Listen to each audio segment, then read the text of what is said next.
En tant que présentateur emblématique du JT de 20h de TF1 durant de nombreuses années, Patrick Poivre d'Arvor faisait figure de journaliste modèle pour toute une génération de jeunes reporters en herbe.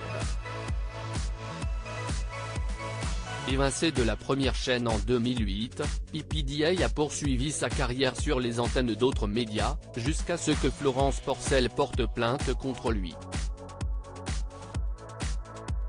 Pour rappel, l'écrivaine accuse le journaliste de l'avoir violée à 2 reprises en 2004, puis en 2009. Par la suite, de nombreuses autres femmes ont témoigné pour relater les comportements déplacés de Patrick Poivre d'Arvor au fil des années.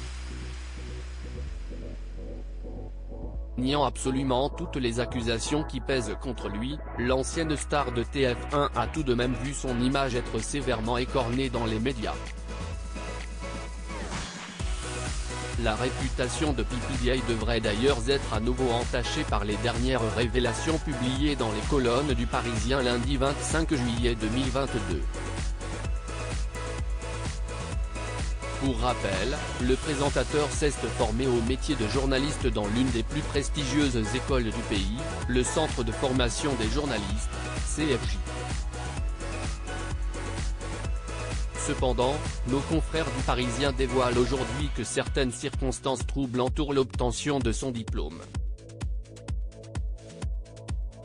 En fait, à peine admis au sein de cette école, l'animateur aurait déjà commencé à préparer sa future carrière dans les médias, séchant ainsi plusieurs cours.